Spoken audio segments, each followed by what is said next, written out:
I'm Kim Boycott. I'm the chair of the Department of Genetics at CHEO, and I'm joined by Martin Somerville, who's the head of the Genome Diagnostics Lab at the Hospital for Sick Children. And today we want to spend about 30 to 40 minutes just reviewing some new changes that are coming for the province. And the term is GSO, which is Genome-wide Sequencing Ontario. And it's a pilot implementation project that is supported by a number of stakeholders to bring exome and genome-based diagnostics for our rare disease patients in Ontario. And it is set to start on April the 1st. And so what we want to do is give you, oops, now I can't move it here. Oh, there we go. We want to give you an overview of this project and give everyone a chance to sort of understand the next steps and ask questions at the end if there are some. So we're going to start by reviewing the current landscape of how we're performing this testing in Ontario now. We'll provide an overview of the project. We'll sort of give a high-level approach to the testing for Ontario patients. And then we'll outline all the sub-studies that fall under GSO, which are a very important aspect of this process and why this is an implementation project, because there's a lot of feedback that the ministry is requesting as they plan for final implementation of this service in Ontario as well as when it starts to begin to impact other areas of medicine. And then we'll go through the next steps for the pilot and hopefully have some time for some questions. But we will give you lots of contacts for folks to ask questions to if you don't have time to today. So our current landscape for genome-wide sequencing is that it's exome-based sequencing, which is available and has been since about 2015. And this is Canadian data that I'm showing here, which just sort of indicates everything that we already know, and that at least a third of families with a rare disease remain undiagnosed. And genome-wide sequencing, predominantly exome sequencing, because that's been what's readily available, provides a diagnosis for 25 to 60% of families. And we report that sort of wide range because it really depends on the study, where it was performed, and what the inclusion-exclusion criteria were. But we all recognize the importance of a diagnosis as the cornerstone of medicine, and rare disease is one of the frontline areas of medicine where this is coming in to have a huge impact. So since 2015, this has been our reality. And so it's been 5 years of this, where we sort of, fill out checklists, we sign consents for other outside labs in the US or Europe. We provide clinical information on our families and their features, et cetera, the pedigrees, and off it goes, most often to the US, but not necessarily exclusively. And the sequencing data, the money, and the outcomes for more than 3,000 families now have sort of left the province, and it's come back in terms of a variant report. And so we really don't have a good understanding now of how the test is performing for our rare disease patients in the province, because we don't really get any other feedback other than the single report in front of us for the family that we have seen. So the outcomes and the value for money and all the sorts of things that ministries of health need to make decisions have not been available for us for the past 5 years. So because of this, we have a remarkable opportunity now to actually capture some of that really important information in a systematic way. And this is a really integral part of GSO, as you'll see as we go through. So there are a number of goals, and we've sort of outlined them there. But it's really about bringing this technology into the province and establishing the pipelines and the workflows such that it's working at efficiency. Developing really important clinical data sharing amongst Ontario and probably nationally, as Martin will show you in a little while. We need to capture the performance of exome as well as our genome pilot so we can make decisions around when to transition to genomes and when that becomes cost effective. And we need to answer those questions now in a proactive way, not a reactive way. We need to look at our diagnostic utility, so the percentage of diagnosis based on our current clinical criteria that we use for eligibility, examine timeliness, and of course cost. And so the way we've set up GSO is as a performance of to evaluate the performance of a hub and spoke model. And as we'll show you, all of the sequencing will be done at SickKids, and we will be federating the interpretation with CHEO as the first site as the spoke. And all of these things that we're doing are really to provide information and guidance to the Ministry of Health as they consider how to implement genome-wide sequencing into the province for rare disease, but also other disease areas as we move forward. So we started this journey about 3 years ago, actually. And part of that was because Genome Canada has this program called Genomic Application Partnership Program, and that's called GAP for short. And it's actually quite a nice acronym because it's really around funding technologies that are near to end translation that need to get into the diagnostic setting and be funded by payers. And you need to fill the gap with respect to the last bit of evidence that's needed for that to happen. And so they set out to do a rare disease gap. And we applied for one for Ontario, which I'll tell you about in a minute. But you can see from this slide that there are a number of other places, each region, in fact, in Canada that now also have gaps which have been funded and announced. And we have representation from BC, the Prairies, Quebec, and the Maritimes. And so our project is not yet formally announced. And so just a heads up, everyone, that the information we're discussing today is technically embargoed, but we were given permission to share it today for our planning purposes, and it's for this audience only. So the Genome-wide Sequencing Ontario is a partnership between SickKids and CHEO, as well as the Ontario Ministry of Health, with support from Genome Canada and Ontario Genomics. And so it is quite a complex beast, but it's been quite an important partnership because some of the research funding that we have for this implementation project will allow us to be able to collect some of these really important outcomes when we think about how we scale this in the future for medicine in general. So the GAP leadership, it's co-led by myself and Martin Somerville, who I introduced briefly at the beginning, and you'll hear from him in a few slides from now. And also stakeholders involved include Nita Sarda, who's the acting director of the Labs and Genetics branch, and Cynthia Ho, who is the senior program consultant in the Labs and Genetics branch. And we worked very, very closely with the Labs and Genetics branch as we set out to develop a project that would give them the answers and the data and the guidance that they need in terms of how to do this going forward, as I mentioned. So our goals are described here, and there are basically three components. So there's a clinical component, a sequencing and informatics component, and then this really big blue one, light blue one, that you can see, which is evaluation.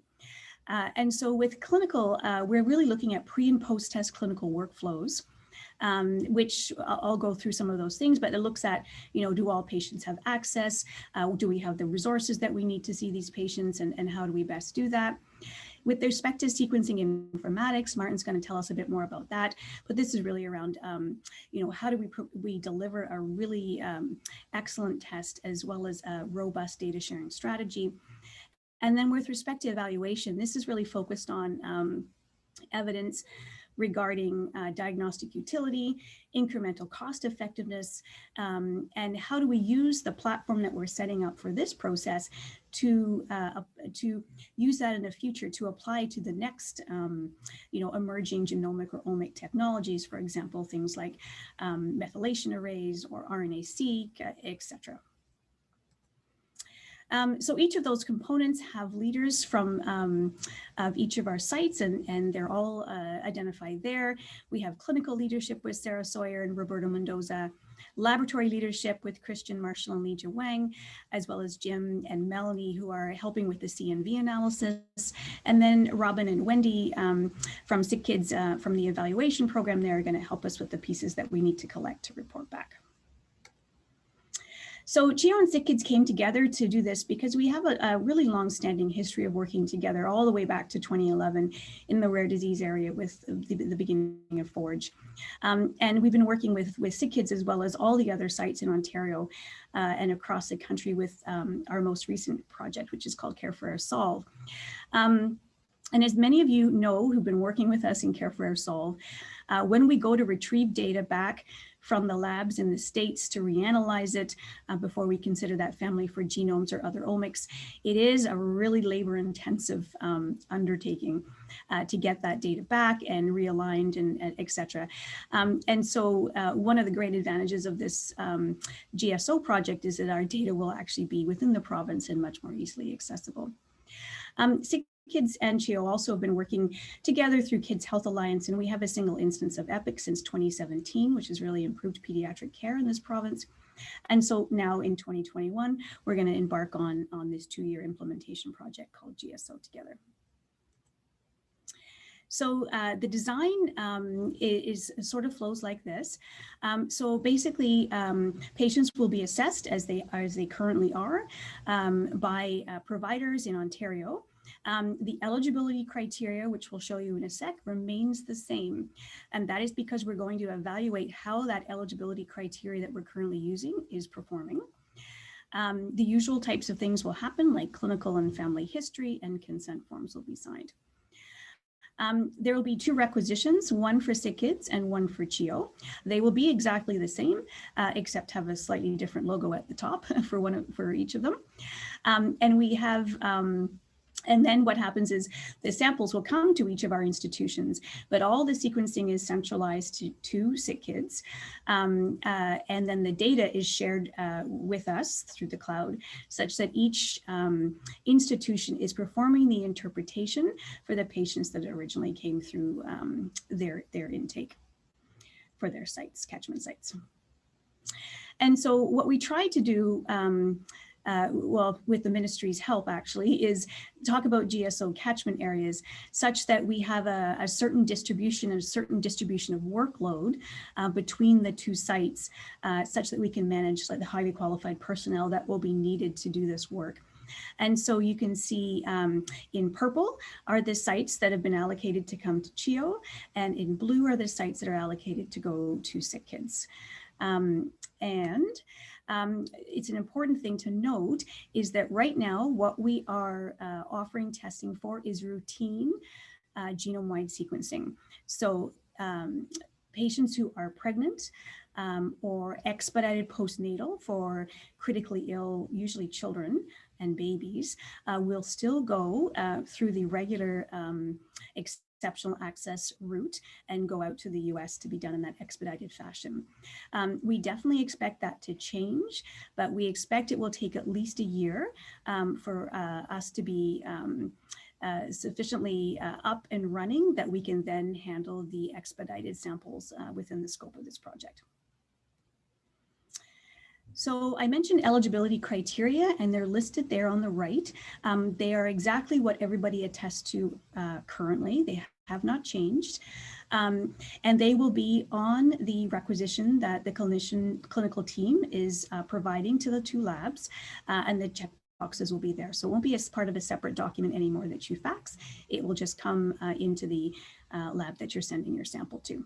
And it'll remain the same because as I said, part of our job in all of this is actually to evaluate how they are performing with respect to diagnostic utility.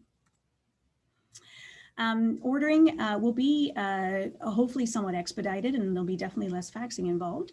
And so the requisition and the clinical data form, plus any supporting clinical notes and pedigree will be sent along with the provider attestation and the patient acknowledgement form, and they will come to the lab that's receiving the sample. They will be reviewed at the lab that receives that sample by a genetic counselor, just to make sure that everything looks okay, that all the information is complete, and that the patient meets eligibility criteria. If there are any cases that are somewhat in doubt, they will be reviewed by a joint committee, and we'll be back in touch with the clinician to get additional information and have a discussion about that patient. All right, so Martin, over to you about the specimen and data workflow. Thanks, Kim. So I'm going to get a bit of an overview of the technical aspects, just touching on a couple of the key elements, then I'll hand the hosting back over to Kim to follow up with additional information. So this slide presents an overview of workflow for cases that have been approved following the eligibility criteria as Kim outlined. And samples from the respective catchments will be accessioned and DNA will be extracted separately at both sites. DNA then from CHEO, acting as Kim mentioned as a spoke, will be sent through to the hub at SickKids. And because CHEO and SickKids share a clinical information system, there's a relative effective integration of the data associated with the samples and allows us to bring it into the workflow within SickKids. And so then the genome-wide sequencing samples will have aliquots that will be run in parallel, and they'll be split between running on a multiplex single nucleotide variant, identifying identifier genotyping platform that we've developed, as well then as carried out for sequencing, whether that's exome or genome, and I'll elaborate on that in a moment. And from there, then variant calls from both assays are compared, and if familial relationships and sample identities match, and that's necessary because of the, among other things, the pooling of the samples that takes place during sequencing, then the data would pass concordance and be uploaded for annotation. And for annotation, the samples would then be split back to respective sites. So the annotation for CHEO-based cases would take place there, albeit through the cloud, as I'll show in a moment, and SickKids-based cases will continue on through the pathway at this hospital. And that ultimately then leads on to filtering, interpretation, and reporting. In addition, one of the key aspects of this project is that anonymized and interpreted data would also be uploaded to a provincial knowledge network, and I'll provide a little more detail on that as well.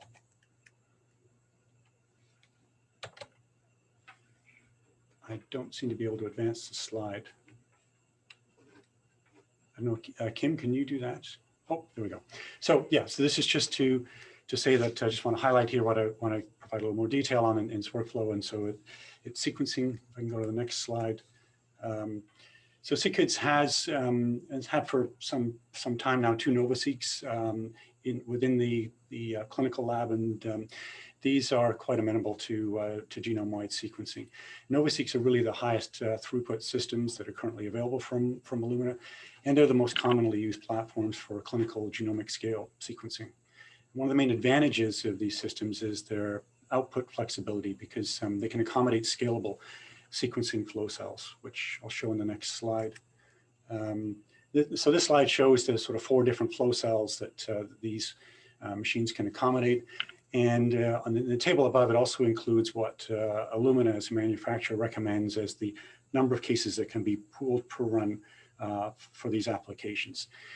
Now, this really would be probably more amenable to, I guess, research grade data. So as part of our validation work, we've established levels that differ from this somewhat, and that's shown at the bottom. So for clinical whole exome sequencing, we'll be using the S1 flow cells, but with pooling 24 rather than 40 cases or samples per run, and that provides a mean depth of coverage of 140x. And for whole genomes, a similar reduction to rather than 24, we'll be running 18 cases at a time, giving a mean depth of 40x. And these depths are really necessary to meet the performance metrics, as I'll show in just a moment. This slide provides a bit more detail on the output and run times for each of the flow cells. So the S4 has about 6 times the output of the S1. And you can see the runtime is typically about double, but that's not significant from an overall workflow standpoint. So it won't impact our turnaround time overall, and won't really be any distinction between routine turnaround on clinical whole exome or whole genome. Go to the next slide. So then I'm just going to go over a bit more detail on the data workflow. So NovaSeqs generate what are called binary base call files. These then are uploaded either directly or indirectly to the cloud. And in our project, what we'll be doing is we'll be using a cloud-based instance of part of an Illumina pipeline, and it uses software that has the acronym of DRAGON. I think a lot of people have heard of this. It stands for Dynamic Read Analysis for Genomics, and it's a bioinformatic platform that's sort of a multi-step contained system within itself, and that's a module within this Illumina, what's called Illumina Connected Analytics, or ICA. We'll be using that portion of it. And what DRAGON does is it provides really quite spectacularly rapid demultiplexing of BCLs into FASTQ files, alignment and variant calling of the genome-wide sequencing data. This then, as I mentioned, is these VCFs, these variant calls that come from the genome-wide sequencing, are then checked against what we would have from independent sampling on a custom ID panel. And this panel is a multiplex. It's around, I believe it's around 90 or so single nucleotide variants that are highly polymorphic. And the samples at this point are checked to make sure that the identity is confirmed and familial relationships are also confirmed before going on for further analysis. And that analysis also takes place within the cloud. And in this, this shows us sort of a single box here for an annotation platform called Imagine. There are actually two instances of this. So CHEO and SickKids each have their own instance of Imagine. So the data from each, whether it's if it's a CHEO-based case, goes obviously to their instance, and SickKids likewise. And this Imagine, it's a sort of it's an algorithm that sorts through the multiple thousands of VCFs that will be obtained per sample and pairs them down and prioritizes them. And it incorporates the data we would have on the familial relationships of the cases, the phenotypic information, as well, obviously, as the VCFs themselves. And as part of the process, we will be storing, and I'll touch on this again, in a local archive, we'll be storing the demultiplex FASTQ files as well as the variant call files from all of the cases. So that'll be accessible for reanalysis. And from annotation, that's an automated process, but it doesn't provide the clinical grade interpretation and filtering that's needed. That's still a manual process. So that emerges from this cloud-based system into each of the sites, CHEO and SickKids. And that's a fairly intensive process with analysts and geneticists at both sites, filtering and interpreting and ultimately reporting on that data with the variants that would be of clinical relevance. So this is just a summary, and I won't go over all of these points here, but just a summary to illustrate some of the metrics parameters that we've obtained from our validation work to date, with separate columns for a whole exome and whole genome.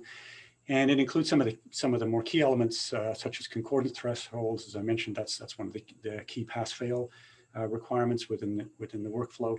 The percentage of high quality data, the mean coverage and completeness and sensitivity. Sensitivity in NGS data is typically also referred to as a recall as a measure. And you can see it's quite high, which is of course what we would expect. There is a difference between exome and genome, and this is to be expected.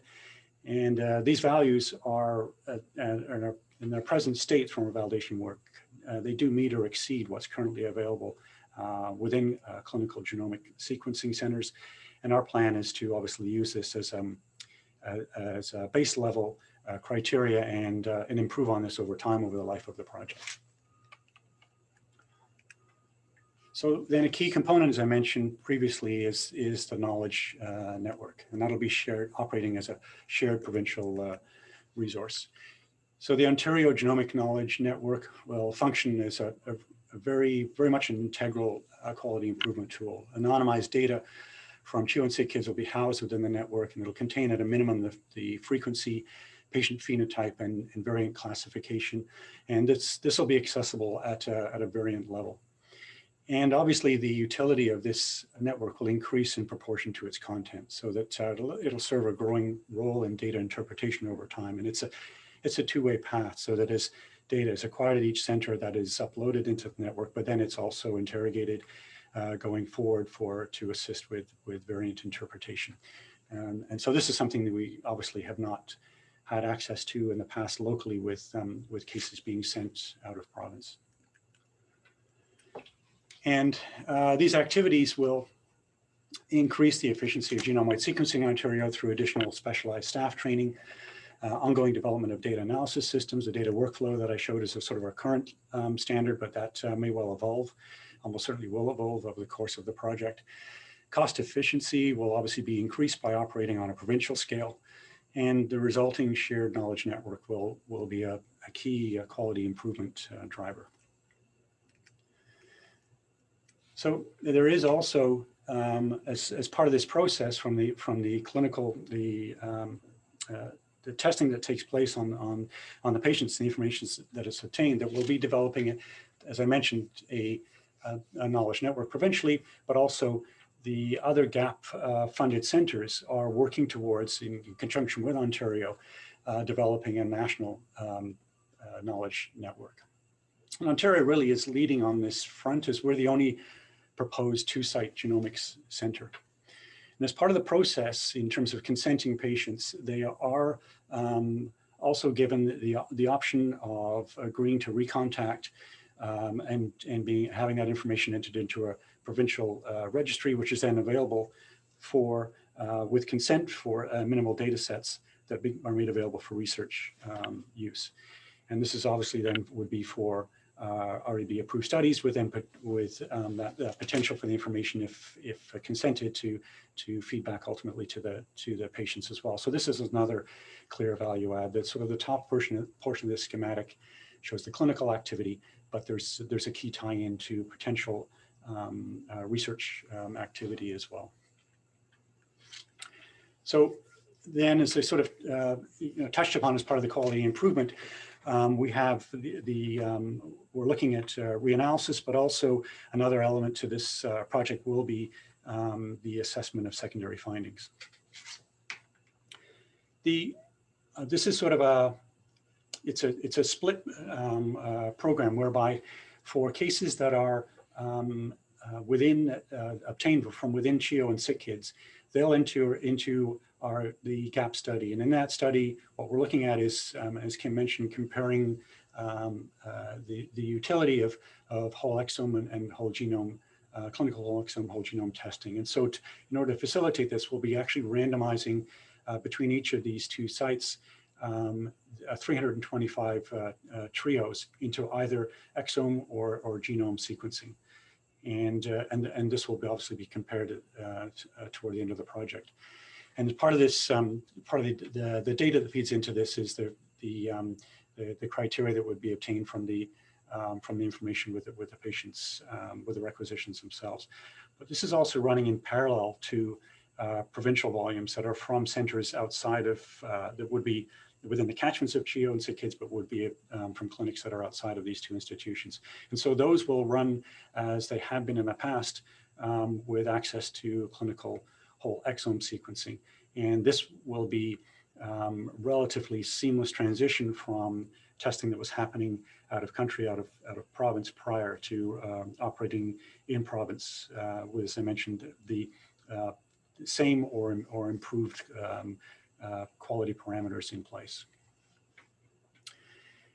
And one of to touch then on the reanalysis, the way we've designed this project, we're going to specifically investigate cases that initially had tested negative on first pass, and those will be obtained again on a random basis and distributed into 2 groups, 50 exomes and 50 genomes that had non-diagnostic results.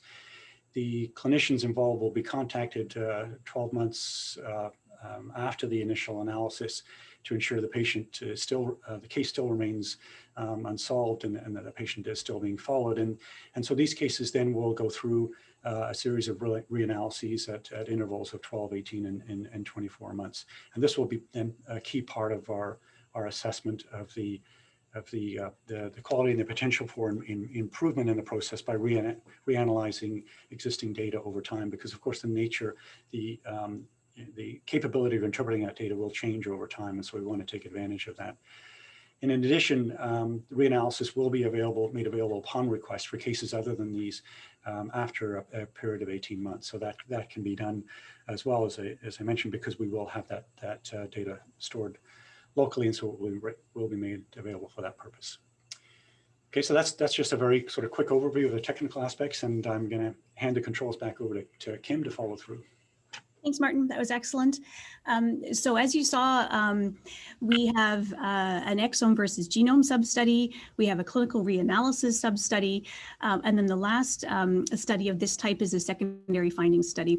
And again, we're doing all three of these to provide guidance, as I mentioned before, to the ministry with respect to what the standards will be in Ontario based on actual real-time evidence from Ontario.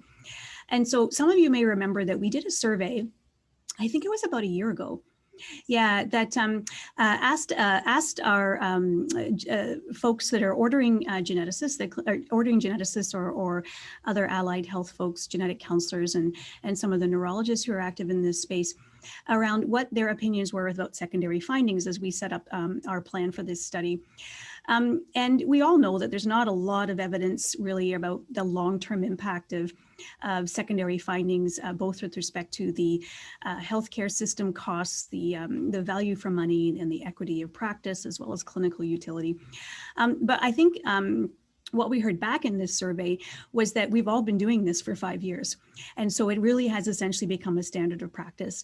And so what we elected to do was to carry out a study embedded in GSO such that we can evaluate this with real-time data from Ontario. And it will, so we will continue to offer secondary findings as we have been in the past when we send these out to the other labs. What we will do is offer the ACMG secondary findings list version 2 as is our current standard of practice. Medically actionable in childhood will be returned, and adults have can opt out of secondary findings. And so we'll be able to get an impact with respect to the laboratory services for reporting these secondary findings. So how much time does that take? We'll get some sense from collecting some of this data around the impact on the clinical teams with respect to sharing these findings, and then the downstream consequences of that with respect to other investigations. We will also engage with the index cases and the family members to find out what happens within a family with respect to these secondary variants and how they're shared, et cetera. And then ultimately we'll have some healthcare system costs. And a lot of you may be going, oh my gosh, well, why would you even bother with all that? And that's literally because right now we're not funded to return secondary findings. And so any work we do in this area from both a laboratory and a clinical sense is over and above what is being supported. So we really do have to be careful that we understand what kind of impact this is going to have. And then if we decide to do it ultimately after this implementation project, then we are appropriately compensated for it and staffed for it. And then the last component to all of this, as you will recall, is the whole evaluation piece. And I'll move through this, circle of squares here, circle of squares, that looks at the pieces that we need to look at for quality improvement and assurance. And this is a lot of the data the ministry is quite interested in. And it looks at accessibility, effectiveness, efficiency, resource allocation, and ultimately value for money. So with respect to accessibility, we'll be measuring outcomes with respect to the indication for testing, the age of patients, their previous genetic testing history, and where they're from geographically in the province. Equal access for all residents of Ontario who are eligible for this test is a really big area of interest for the Ministry of Health. We will also examine effectiveness with respect to the laboratory technical performance, of course, but also in the diagnostic utility. So as I mentioned before, we need to understand how many diagnoses we're providing, both from the lab perspective, but also at the patient level. So the clinical validation of that result to say, yes, that result explains my patient. And we have a remarkable opportunity to actually capture that data, which would otherwise be very difficult to capture in any other setting. We'll look at efficiency. So really looking at time from sample received to final report and all the things broken down in between, all the time intervals to understand where some of these, how this workflow is operating so that we really can, ultimately offer a test that is faster and more efficient than what we're currently experiencing with the out-of-country program. And then we're going to collect data around resource allocation, both with respect to what we need in the clinic to order this on a much broader scale ultimately, but also within the provincial lab service setting with respect to things like some of the things Martin highlighted, such as, you know, the Ontario Knowledge Network, the high performance computing required, the software required, all of that sort of thing. As well as the number of highly qualified personnel, bioinformaticians and CCMG scientists that are needed to report these types of things out. And finally, the bottom line around this is value for money. So we understand cost per sample and obviously recognize it needs to be on par with what we are currently paying from a ministry perspective. But we also have an opportunity to understand the incremental cost per diagnosis. And so those of you familiar with health economics understand that these great health economists do lots of amazing things, but we want to understand, with exome versus genome, as right now the price differential still is significant there. Do we get more diagnoses with genomes? And if we do, what's the incremental cost for that? And is that value for money? In which case, and that informs us when we need to do the switch from exome to genome. So right now, this is our pilot timeline. We have an August the 1st project launch, and you can sort of see some of the timeline along the way with respect to when we'll get rapid analysis available. It's a bit of a vague thing, but we're thinking about a year. We'll have the projects that we talked about, the evaluation pieces, and then finally at the end of this, the reporting of the outcomes and recommendations to the Ministry of Health about how this will be implemented in the province of Ontario for patients with rare disease. So we have a number of resources that are available now or in the process of being almost available. And so the first is our website, which is currently live, but doesn't have all its parts on it yet. It does have some contact information, but coming soon, we'll launch it in another couple of weeks. The full website will have all this kind of information that you can see across the top. With respect to how to order for providers, for patients, etc. We've already had one question, which I'll answer right now, and that is for providers. Currently, the way this is going to be implemented in the province is that the same providers who are offering testing now will be the providers that are ordering testing as part of this implementation project. So that basically means somebody practicing in the area of genetics. And so as that's defined, it generally means you're working with a team that includes genetic counselors.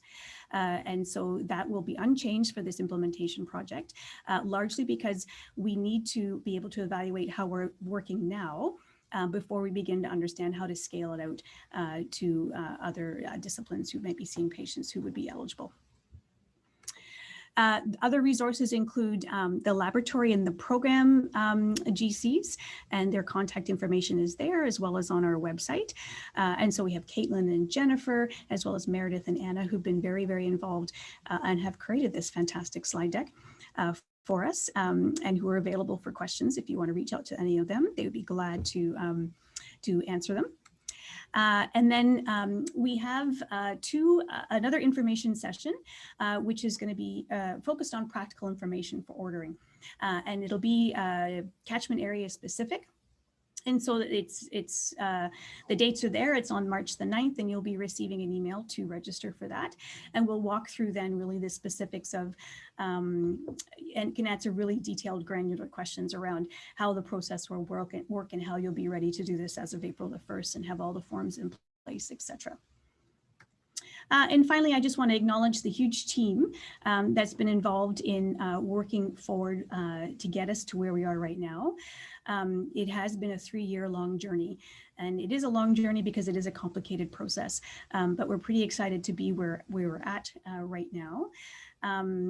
And I think we have about 15 minutes or so for questions. And so I think they're going to be handled through the chat, right, Mayor? Yeah. And so if there are people with questions, please send them along, and Mayor and Anna are going to be able to screen those for us, and we'll try to answer them as best we can. Thanks, Kim and Martin. That was a great presentation. So we have a few questions regarding secondary findings. One of them from Andrea Blumenthal is asking, will we be offering the 59 secondary disease findings when the child is a proband? Yes, correct. We will, just as we do now. And Andrea, it's not changed at all from our current standard practice. Perfect. And there's also a few comments about the ACMG coming out with a version 3 of the ACMG list of medically actionable genes. And I think it's on our radar. We're aware of that, and we'll see if when they come out, how we can incorporate those. Yeah, I think, as we were thinking about this project, we would like to keep in step with an internationally recognized body. We certainly debated back and forth having some sort of, customized Canadian set and this, that, and the other thing. That just really quite complicated. It takes a lot of work to curate that gene list. And so I think our process would be that we would adapt that version to version 3 after a short evaluation on our part, but that would probably be how we'd go. We also have a question regarding who can order testing and the turnaround time that's expected. Great. So ordering testing, I'll answer, and then maybe Martin, you can talk about turnaround time initially. But for ordering testing, the way the guidance from the ministry has come to us is that right now ordering is focused on genetic professionals practicing in the area of genetics. And so how that is interpreted means that it's this test will be ordered by obviously a clinical geneticist, but also any subspecialist who practices in the area of genetics. So neurogenetics would be a very common group, for example. And often how we use how we define the term practicing in genetics on the back of the envelope means that clinical team has a genetic counselor who is involved in the care of those patients. And turnaround time, what we are set as a standard at the outset will be, for routine cases, would be 12 weeks. And the expectation is that the test ordering process should be more streamlined using requisition and so on. And so overall, it should be advantageous there should be an improvement in turnaround time overall for cases that are being ordered in the province, because the lab-based component going from test ordering to the actual initiation of the lab-based component will be fairly rapid, and as I say, will be 12 weeks from intake and approval of the testing to proceed. Thanks. We have a question regarding eligibility. So does the 100 gene limit still apply, even if a panel was done in province, i.e. previous large panel making patient ineligible for exome within 3 years? This has been an accessibility barrier for many patients, especially when panels were ordered by non-genetic specialists. Is there hope that this rule will be changed or bended? Yeah, great question, whoever sent that. Was that? Oh, it's Tuche. Okay, great question, Tuche. So right now the guidelines remain the same within 3 years, but I'll give you the very practical answer. So first of all, any panel over 100 genes, in my personal opinion, nobody should ever order, and it should all go to exome and genome, because the specificity of a panel that large generally means that patient would be eligible based on the current checklist that we use. Right now, when it's evaluated through the Exceptional Access Program, the only way that we know that a patient has had a gene panel over 100 genes is because it's recorded. And so we can see that it's been approved for an out-of-country test. Within the province, we won't have access to that kind of data either, whether it's been done out of country or if it's been done in province, unless of course it was done at SickKids. But we don't actually offer that many over 100 gene panels in the province. None that I can think of actually, besides probably epilepsy. So I think in general, these are eventually just going to move into this system seamlessly. For those who've had an inappropriate panel in the past, ordered by a different professional, yes, I think those can come in. If they have been ordered by the same professional, then we have to be very careful around the line in the sand between had the appropriate panel and it's negative, and I'm doing this exome or genome for an exploratory purpose. It's very clear that the Ministry of Health does not fund research. And therefore, when you sometimes see the feedback that comes from them around this is exploratory, it's because that patient has had the appropriate panel. But if that patient did not have the appropriate panel, then yes, they can come in. Thanks, Kim. On a similar line of thought, Tucci is also asking, will novel or candidate genes be reported? Oh my gosh, Tucci, you're on the ball today. So no, Tucci, they will not necessarily, they won't be reported. But when Martin showed the workflow with respect to the knowledge network as well as the recontact registry, it is really our hope that patients who are unsolved after this clinical test can be recruited and reanalyzed into research very, very quickly and very, very easily. So those patients would be eligible to come into Care for Solve, and that data would be readily available for reanalysis and novel gene discovery, and often in partnership with our clinical lab teams. But it is separate and outside the test. It's currently our clinical lab teams are not funded to do research. But I might add that if there are genes that have strong preliminary evidence, it will be considered. So these may appear on the reports as genes of uncertain significance, but they would have to have some evidence of impact. Yeah, exactly. So you might be referring to those that don't quite meet ClinGen criteria, but there's emerging evidence that those will come back to you for sure. We have a question from Dana Hall asking about fetal demise samples, and since these are done as routine, are these done as routine within the province or still out of country? When they're done as routine, they will come through us. When they're done in an expedited fashion because the couple is pregnant again, they would go out of country. We have a question from Sogra. Do patients need to sign the consents, or do the ordering physicians the ordering physician sign on their behalf? Are there resources available to share with patients who are undergoing these tests? Oh, good. Anna, do you want to answer that? So I think that just like the MOH right now, which is allowing for virtual consents, that during this period, this is something that we would consider. And then resources will be available through our website, but everything is still under development. And then we have a question from Cheryl Citronbaum.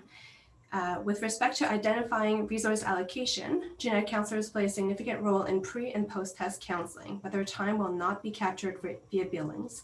Is there another mechanism in place to capture the time of HCPs who cannot bill? Great question. Do we have Robin on the, I don't know if we have Robin on the line to answer that. Yes, she's here. I'll allow her to talk. Give her some voice. Thanks, Anna. Can you hear me? Yes. Yes. Great question, Cheryl. Yes, we will still capture pre and post-test counseling GC time. It will be based on the GC estimates themselves. So we will be in touch with various groups of you for input on that, but it will absolutely be included. Thanks, Robin. We have a question from Gabrielle Lemire. How do the SickKids and CHEO clinical labs anticipate the sudden increase in volume of test workload, especially for analysis, interpretation, generation of test reports? Was there new staff hired? I can probably touch on this. So, as I showed, we certainly have the capacity from the equipment standpoint, and there are specifically, there are funded positions that go along with this project. So we have been active in recruiting additional staff to support this. And I'll just add too, we also have additional research funding from the GAP project that is funded from Ontario Genomics and Genome Canada, which is also a 2-year funding period that will fill in any gaps. Yeah. And we have a few questions regarding eligibility from Michael Golub. The eligibility criteria on first glance appear to address severe childhood rare diseases, reasonably so. However, there are occasional adult onset rare diseases that may not meet these criteria.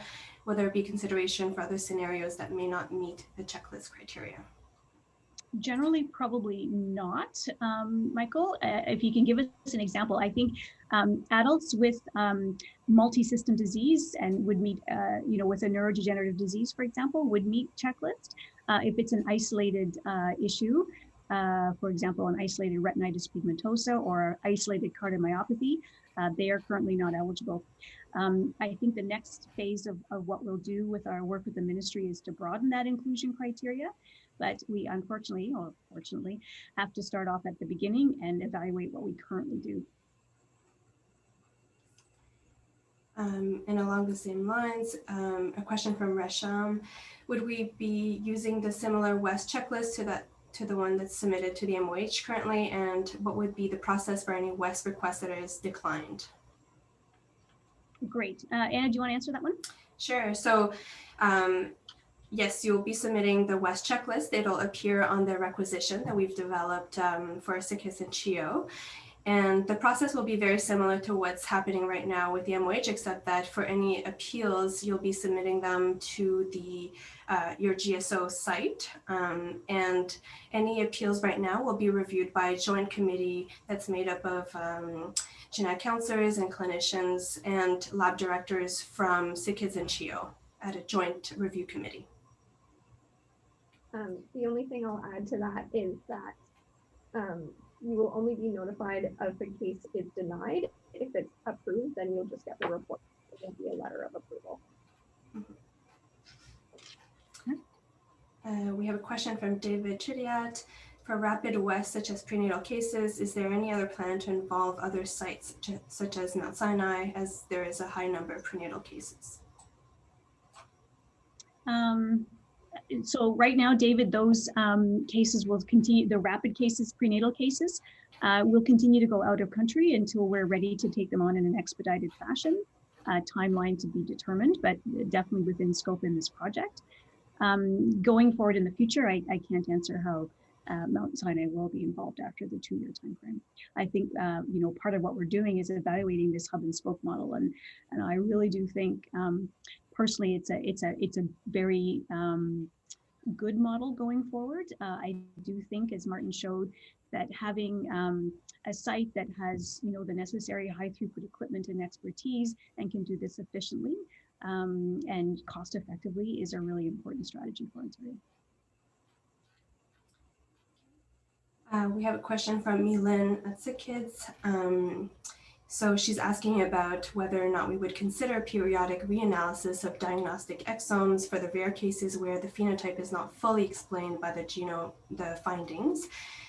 She's notably recalling a case where she saw a patient with 4 rare genetic disorders, 1 imprinting disorder, and 3 single gene disorders, for example. Yes, we would, Marnie. And I think that that's part of the clinical feedback that the lab will be able to receive as part of this project, to say, yes, you partially answered my patient, but not all of my patient's clinical presentation, in which case that patient is considered partially diagnosed and not fully, and therefore would be eligible for reanalysis. Okay, and we have a question from Rachel at SickKids. Can you review the expected timelines for 1, denial of a case if they are felt not to meet criteria, and 2, timing for results? Good. Do you want to go ahead, Anna? Sure. So I think we plan to have a joint committee meeting for a review of any cases that are felt not to meet criteria every week for now. So it should be fairly in an adequate turnaround time. And then for timing of results, we're anticipating that results will be available within 12 weeks. So let me see. I think those are all the questions.